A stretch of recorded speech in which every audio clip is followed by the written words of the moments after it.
Hello everyone, Pallytime here. Welcome back to the A through Z playthrough. In today's video, we're taking a look at Kael'thas Salami Ashalanore.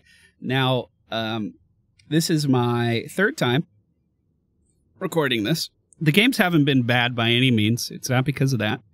I recorded one earlier today when my cough medicine was in full swing, and realized watching the video back that I didn't land hardly any of my abilities. I had like a 20% accuracy on everything, and it was kind of shit.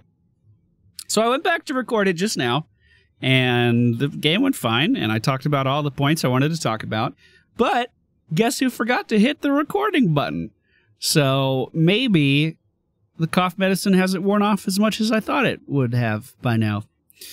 Welcome to Kael'thas. He was released into the game on May 12th, 2015. He's currently sitting at a 51.1% win rate and has a 56% popularity, making him the fourth most popular character in the game, but the most popular assassin. Now, that could be games played, games banned. It's a culmination of the two.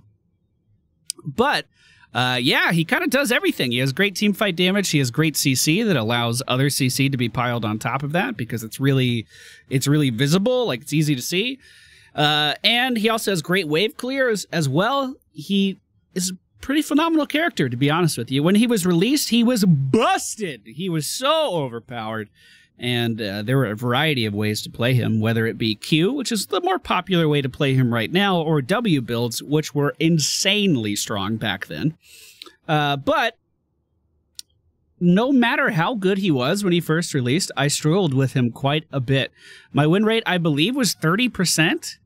Was that this character or was that Lunara? I don't recall. Regardless, I've been doing a lot of practice, and I've gotten a lot better with Kael'thas, and I consider him to be one of those characters that is vital to my success now. He's a really strong part of my arsenal. So sit back and enjoy. I can't guarantee I'm not going to ramble for 20 minutes because I'm a little loopy, but I hope you guys enjoy the video nonetheless.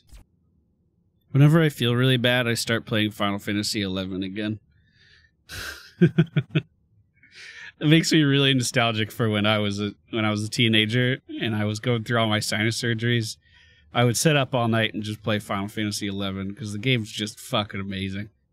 It's changed a lot since then, but I've been playing it this past week because I felt like garbage. It's weird how much of a psychological boost it is. Like, it legitimately makes me feel better playing this game. It's really weird. All right, ladies and gentlemen, welcome to the Battlefield of Eternity. Every game I've played of Kael'thas today has had an Abathur on the team, and I'm not sure why that is. It's really, really odd. Really odd. We are going to be going for Mana Addict at level 1. It's a common misconception that Convection is the better talent. Yes, it does give you slightly more damage, but by picking up a Convection, you have to land your Flame Strike, your Q ability, on 20 enemies in a row without dying. And if you do that, you get a 200 damage bonus, which is only really meaningful before level 13, I believe. I believe that's the statistic I heard. So basically, you're painting a giant target on your head and saying, "Hey, enemy team, come kill me because my talent is completely dependent on me not dying." Which, you know, has varying success. There's a lot of damage happening right now. I'm going to be walking in a straight line directly toward Anna. Holy shit! Damn! Oh, I almost moved into that too. God, they're just baiting for it. Now, our Maiev, who was AFK at the start of the game, deciding to move in here. Walking straight, walking straight, walking straight! Oh, fuck. That is so much damage. That is ridiculous. Okay, we're gonna have to poke at this team a little bit more than I'm used to. Stay back!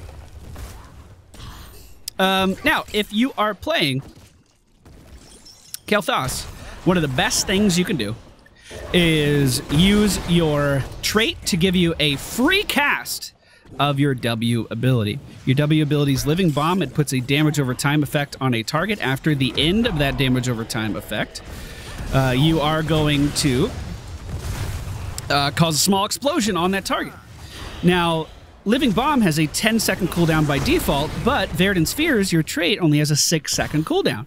And because Verdant Spheres is giving you a free cast, that means you can spam Living Bomb more with Verdant Spheres than you can for just casting the ability normally. Once you understand that... What the fuck? Once you understand that, you understand the laning phase of Kael'thas significantly more.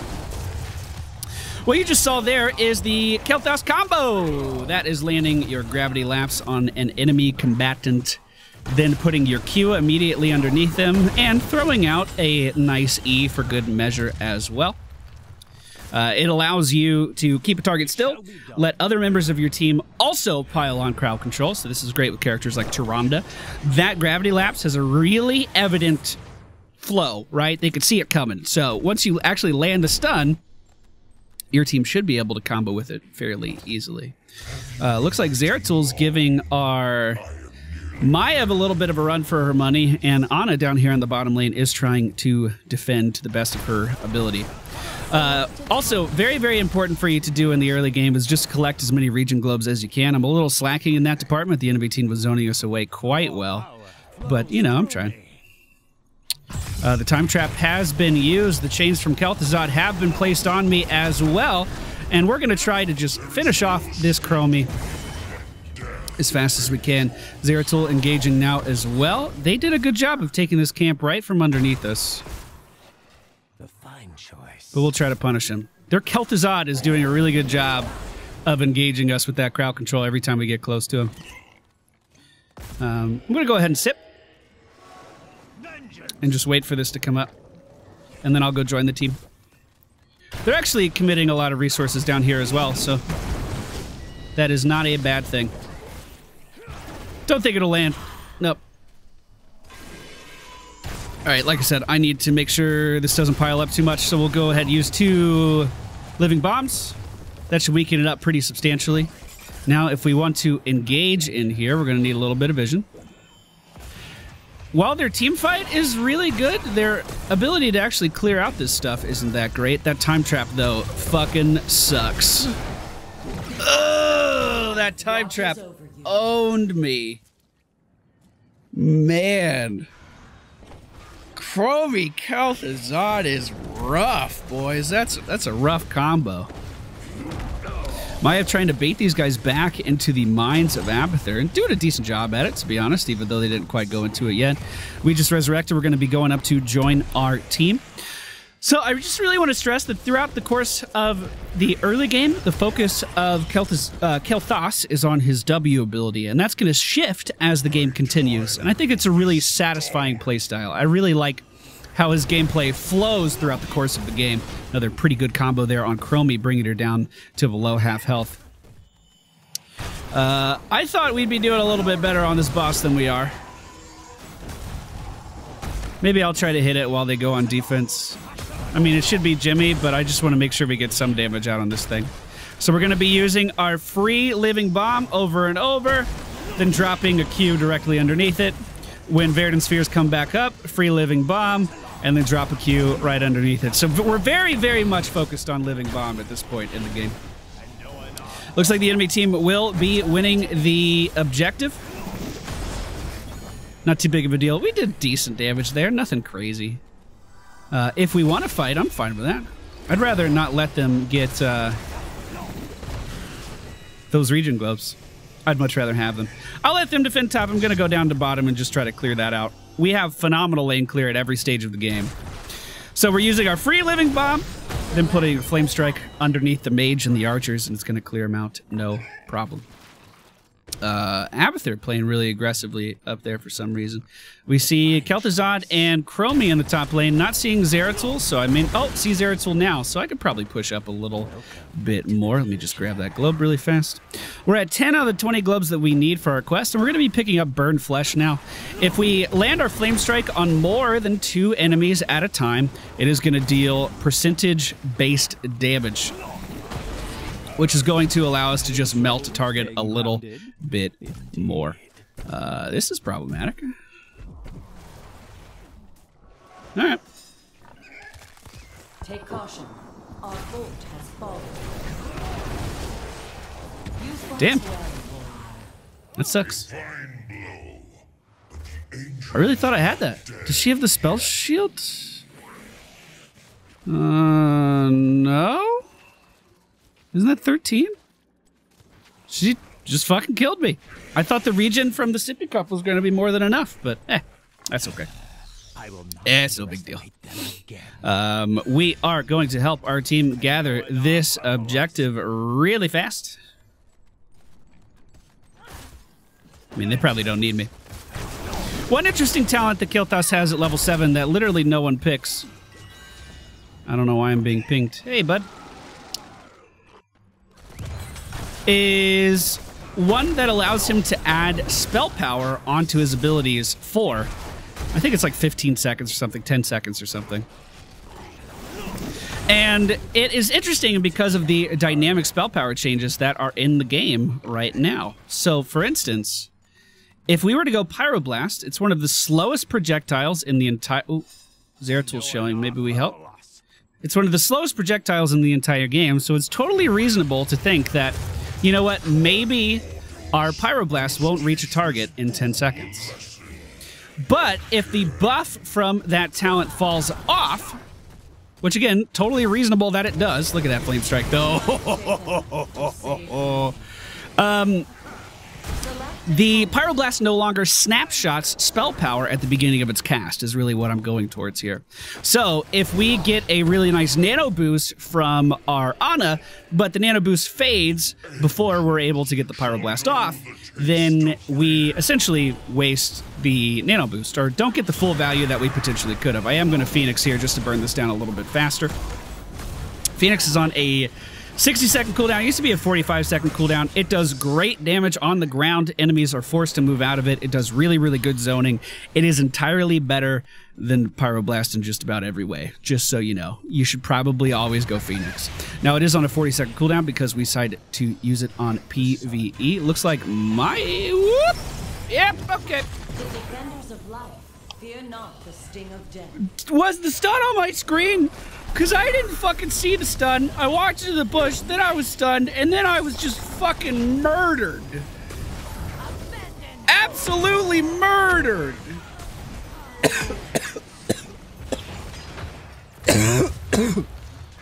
I have stun blindness. It's part of it's one of the side effects of being sick. Stun blindness. I'll try to stick with the team a little bit more. Maya's just going, why would you Phoenix pre-fight? Ready to use Phoenix there, Jimmy!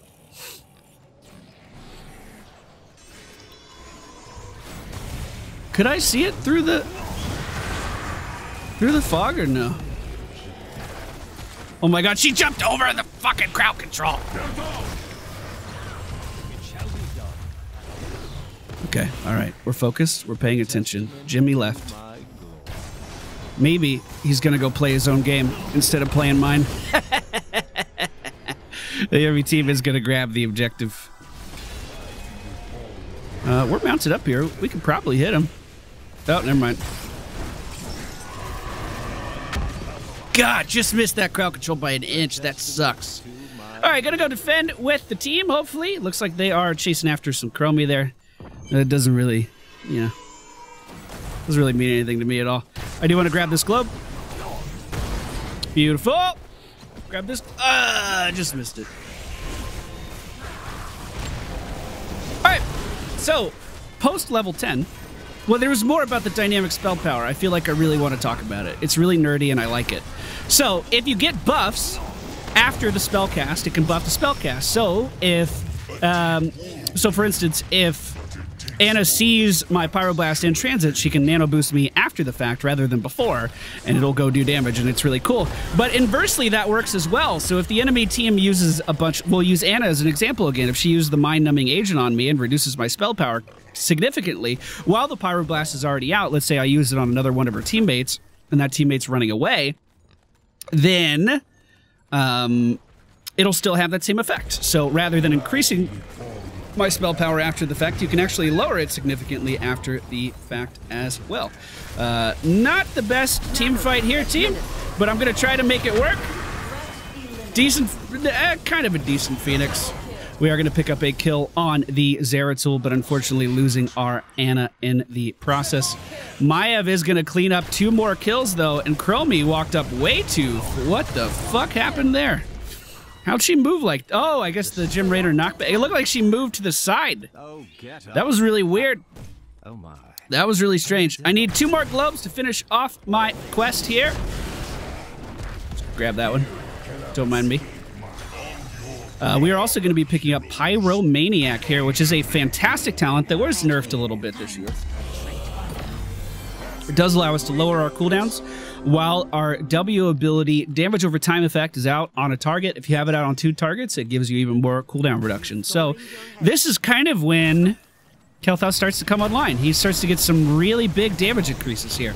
Now, back to the dynamic spell power. So let's say, in this scenario, we'll go back to the buff. So my Pyroblast is chasing after someone on the enemy team, and Ana gives us a nano boost, so 75% increased spell damage. I don't actually know if it's that high, but let's just assume that it is, okay? And it's going towards the target, but the enemy team dives me and kills me before the Pyroblast hits the target. Well, then all of a sudden, because there's no character to boost and the dynamic spell power sees that, it goes back to its default values, which means our nano boost that used to be really fucking good all of a sudden isn't doing anything, and we're back to actually not having any type of buff on our cast whatsoever. Going to be using our new spell shield to avoid some of that damage from Zeratul. See you later, bud. Thank you for those nanos. I really appreciate it. Wow.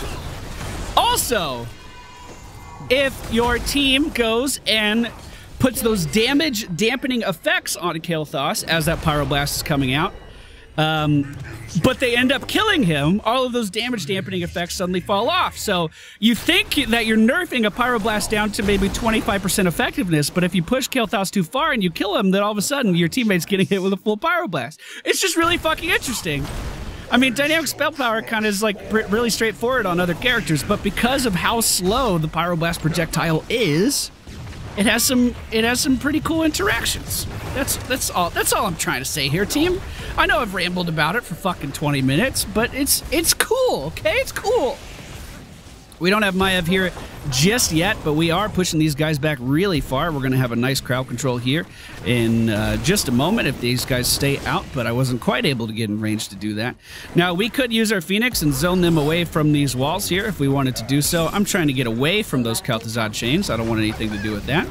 Now that we've hit level 16, we go even closer, even more into the Q focus on our build, rather than the W focus that we started out in the early game. I'm just going to toss this in here, boys. I'm just going to fucking throw that in. Whoop. Nice. That was beautiful. I'm going to go ahead and give myself a shield here. The nano boost is out. God, she's doing a great job of keeping me alive when they all jump on me like that. That's fucking terrifying. Thank you so much, Ana. That's super helpful. I'm going to get rid of their sippy cup while they're here. So, with our level 16 talent, we gain the ability to have our Q cast twice. I guess we're not going for core? Okay. Which means, not only is it good for PvE style content, it's also really good for PvP. Because suddenly, we're doing double damage with a single cast, and we can augment this ability to hit an even wider area as well if we decide that we want to. I can't fucking move, team. Oh my goodness. I feel like that shouldn't really hit me there. Chromie trying to overstay her welcome. Not working out. Bye-bye. Not fast enough to get her out of there. We have 426 bonus mana this game because of our level 1 talent, and that means we're getting healed for 100% of our maximum mana. We have a 1,150 shield at the moment, and that's just going to keep rising as the game continues. So our level 1 talent choice is becoming more and more and more and more useful as the game progresses, which is really fucking good. You want to talk about infinite scaling? Kael'thas technically has infinite defensive scaling. And because we got nano boost after Phoenix was on the ground, Phoenix is still benefiting from that and killed the core even faster. Great job.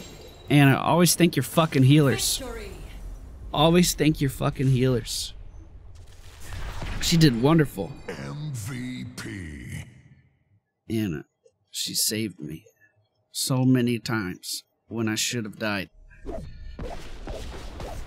Bye, Anna. Take care. 56% of the team's damage healed. I feel like I was all of it. I'm gonna vote for Anna. Okay, so it happened again. I went on a fucking 20-minute ramble about dynamic spell power, but it's really interesting. Okay? It's really cool. I'm sorry. But that's new this year, so I'm allowed to talk about it. Now, when Kael'thas came out, I mentioned he was very focused on his Q ability. He was just really good. It did a lot of damage. It was really good. But his W ability used to chain indefinitely, which I believe now is a level 20 talent. This was just baseline before. So if you cast this in a minion wave, it would just it would spread to all the minions, and the minions would die. That'd be it. If you cast this on a hero in a minion wave, it would start on the hero, spread to the minions, then all of the fucking minions would explode around the hero. There's a great clip on the internet somewhere, I'm sure it's buried now, but a great clip on the internet of a Lily just being obliterated by just a single cast of Living Bomb. Anyway, I hope you learned something. He changed a little bit. He has this talent. He actually got buffed recently. They increased the damage of his Q and his W. He's just a great all-around character, and there's some subtleties to playing him that you may not pick up on your first couple times in, and I hope I maybe illuminated some of those facets throughout the course of this game. Sorry I played poorly. I was just trying to get this video done and get it out to you guys so you don't have to wait another week for the next A through Z. I'm going to keep focusing on getting better. I'm going to keep resting up, don't you worry. And I'll see you guys next time for Kael'thas motherfucking Zod. Okay, bye.